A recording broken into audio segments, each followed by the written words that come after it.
వేసినప్పుడు మాయిశ్చర్ ఎంత ఉండాలి? 17% ఉండాలి. ఆ 17% తూకం ఏమైపోయింది? అది 9-10% వచ్చింది మన తూకం వేసే సమయానికి. అంటే ప్రతి క్వింటల్ మీద ప్రతి రైతు 5 నుండి 10 కిలోలు ఏదైతుందో నష్టపోయిందని చెప్పంటున్నా. క్వింటల్కి 24 రూపాయలు లెక్క కడితే 5 కిలోలకు ఏదైతుందో 120 రూపాయలు, 10 కిలోలకు ఎంత అవుతుంది? 280 రూపాయలు అని చెప్పంటున్నా. ప్రతి రైతు ఒక ఎకరానికి 30 క్వింటల్ వండిస్తే ఈ లెక్కలు లెక్క కడితే నువ్వు ఇచ్చే రైతు భరోసా 6,000 ఎగ్గొట్టినావు, అది పోయింది. ఇక్కడ వచ్చాడు వరి ధాన్యం మీద పొందే మద్దతు ధరలో ఏదైతుందో 6,000 రూపాయలు ఏదైతుందో ఆ రైస్ మిల్లర్ దోపిడీకి మనకు గురైన నిజామాబాద్ చెప్పండి అని అంటున్నాను. నేను ఒకటే ఉదాహరణ చెప్పంటున్నాను. నేను మిత్రులు హరీష్ రావు గారు తెలియదు కాదు. ఇప్పుడు ప్యాడీ ప్రొక్యూర్మెంట్ లో ఏదైతుందన్నా, ఇది రైస్ మిల్లు పోయిన తర్వాత ధర్మకాంట తూకం వేస్తుంది. ధర్మకాంట తూకం వేసిన తర్వాత రైస్ మిల్లర్ ఏదైతుందో వాడి కోత కోసి వాడు మన ట్రక్ షీట్ ఇస్తాడు. ఈ ట్రక్ షీట్ కున్న ఈ ధర్మకాంట తూకాన్ని వ్యత్యాసం ఏదైతుందో ఇది దోపిడీ. ఇది దోపిడీకి నిదర్శనం అని చెప్పంటున్నాను. ఇవాళ నిజంగానే ఈ ప్రభుత్వం ఏదైతుందో రైస్ మిల్లర్ దోపిడీ గురి కాలేదు అని చెప్పని భావించినట్టయితే ఇవాళ ధర్మకాంట తూకానికి అనుగుణంగా, ధర్మకాంట అంటే automatic weighing machine, truck sheet కాదురా నాయన. ధర్మకాంట తూకానికి అనుగుణంగా ఎంత వెయిట్ వస్తుందో ఆ వెయిట్ ఏదైతుందో మీరు రైతుకి ఇప్పియండి. అప్పుడు ఏదైతుందో మీరు రైతుకు న్యాయం చేసే వాళ్ళ మితం చెప్పంటున్నాను. దయచేసి గమనించే ప్రతి రైతు గమనించాలని చెప్పంటున్నా. మనం ఎంత మోసం పోయినాము, ఎట్లా మోసపోయినాము చెప్పడానికి నేను నిదర్శనాలు పేర్కొంటున్నా చెప్పంటున్నా. దీని మరి మిత్రుడు హరీష్ రావు గారు అవసరం న్యాయ పోరాటం చేసేనా కానీ ఈ ధర్మకాంట తూకానికి అనుగుణంగా రైతాంగానికి ఏదైతుందో వీళ్ళ చెల్లింపు చేయించే ప్రయత్నం చేసడానికి మనం ప్రయత్నం చేస్తే బాగుంటుంది ఒక భావన అభిప్రాయం వ్యక్తం చేస్తున్నాను. వీళ్ళ దీంతో పాటుగా చాలా విషయాలు మాట్లాడేటి అంటే వాస్తవంగా మన ముఖ్య అతిథులు హరీష్ రావు గారు వారు మాట్లాడవలసి ఉందే.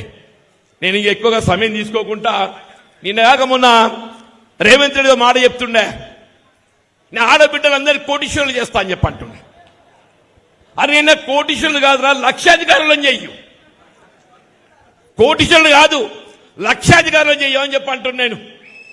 నేను అన్నాడు ఎన్నికల మేనిఫెస్టో తయారీలో నేను కూడా ఒక భాగమే. దురదృష్టమో అదృష్టమో ఏదైతుందో 4 దశాబ్దాలు కాంగ్రెస్ పార్టీ బలోపేత కృషి చేసి ఇవాళ రేవంత్ రెడ్డి ముఖ్యమంత్రి కావడంతో ఏదైతుందో ఇవాళ నిజంగా కూడా చెప్పంటున్నాను.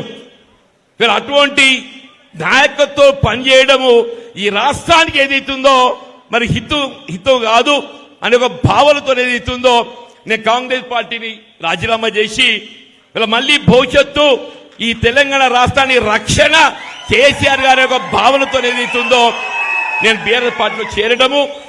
పెద్ద కేసీఆర్ గారు నాకు చేయూతిచ్చిండు, నిజంగా కూడా చేయూతిచ్చిండు.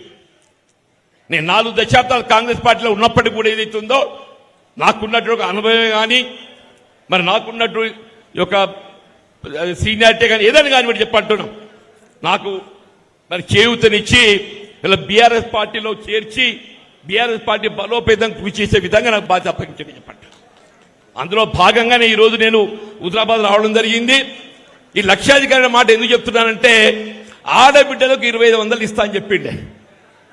2,500 అంటే నెలకి 2,500, సంవత్సరానికి ఎంత అయితే 2,500 × 12 30,000 అయితే 2,500 × 30 సరే 12 30,000 అయితే 5 సంవత్సరాలకు 1,50,000 అయితే ఇది ఇయ్యాల్సిన బాధ్యత ఏదైతుందో ఇవాళ అధికారంలో ఉన్న ప్రభుత్వం కాంగ్రెస్ పార్టీ రేవంత్ రెడ్డి గారిపై ఉందా లేదా? అది ఇవ్వాలి ఇవ్వద్దే.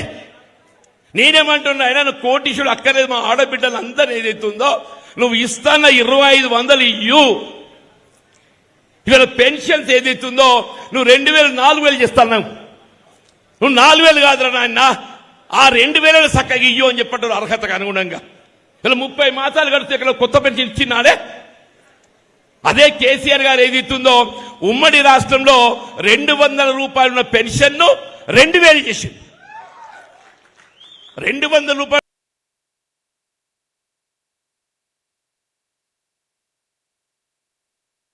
పెన్షన్ ను 2,000 చేసిందని చెప్పి అంటున్నారు. 10 అంతలు పెంచింది. ఇవాళ నువ్వేదైతుందో ఆ 2,000 కూడా ఇచ్చాడు పరిస్థితి లేకుండా పోయిందని చెప్పి అంటున్నా. దయచేసి పెన్షన్లనే కాదు, ఇప్పుడు ఆ మిత్రుడు శ్రీనివాస్ గారు చెప్పిన నిరుద్యోగుల పరిస్థితి ఏ విధంగా ఉందని చెప్పని